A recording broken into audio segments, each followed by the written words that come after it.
বেজে উঠল যুদ্ধের দামামা। বালাকোট স্টাইলে আবারও একবার পাকিস্তানে সার্জিক্যাল স্ট্রাইক চালাবে ভারত।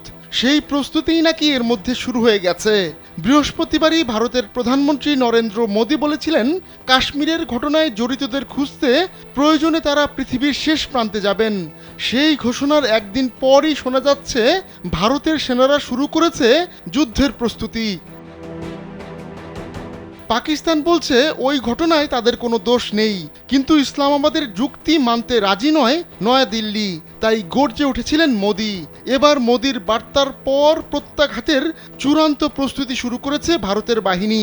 এবার মরুভূমিতেই চলছে কামান দিয়ে যুদ্ধের সেই প্রস্তুতি। এবার কি তাহলে পাকিস্তানে ঢুকে ফের স্ট্রাইক চালাবে ভারত? যমুনা ইলেকট্রনিক্স ঈদে ডাবল খুশি অফার সিজন 3, যে কোনো পণ্য কিনলেই পাচ্ছেন নিশ্চিত ঈদ উপহার। ভারতীয় সংবাদ মাধ্যম এবিপি আনন্দ বলছে, কামানের এই গর্জন চলছে থর মরুভূমিতে। ওই অঞ্চল পাকিস্তানের সীমান্তের খুব কাছে।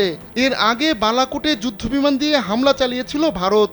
সেই দফায় ভারত সাফল্য দাবি করলেও পাকিস্তান ভারতের একজন বিমান সেনাকে আটকে সফল হয়েছিল। তবে এবারও ভারত বিমান দিয়ে হামলা চালাবে কিনা তা নিশ্চিত নয়। এর আগে ভারতের পহেলগামে হামলার ঘটনার পর পাকিস্তান ঘোষণা দেয় তারা ক্ষেপণাস্ত্রের পরীক্ষা চালাবে। এ নিয়ে করাচি উপকূলের কাছে নিজেদের এক্সক্লুসিভ ইকোনমিক জোনে পরীক্ষার বিজ্ঞপ্তিও জারি করে ইসলামাবাদ। পাকিস্তানি নৌবাহিনীর পক্ষ থেকে জানানো হয় 24 থেকে 26 এপ্রিলের মধ্যে এই মিসাইল পরীক্ষা চালানো হবে। পাল্টা প্রস্তুতির অংশ হিসেবে ভারতও সামরিক তৎপরতা জোরদার করে। এরই মধ্যে মিসাইল ধ্বংসের সফল পরীক্ষা চালিয়েছে ভারতের নৌবাহিনী। নিজেদের প্রযুক্তিতে তৈরি আইএনএস সুরত থেকে এক নিম্ন উড্ডয়ন মিসাইল সফলভাবে ধ্বংস করা হয়। এক্সে দেওয়া এক পোস্টে ভারতীয় নৌবাহিনী বলছে, এতে তাদের প্রতিরক্ষা সক্ষমতায় নতুন মাত্রা যোগ হয়েছে।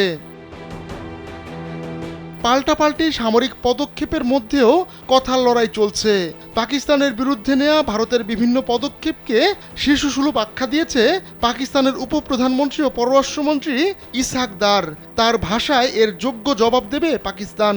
সেই থেকে শুরু কূটনৈতিক যুদ্ধের পাশাপাশি এখন সামরিক শক্তি প্রদর্শনও শুরু করেছে পরমাণু শক্তিধর এই দুই দেশ। আহমদুল্লাহ শিকদার, কালবেলা।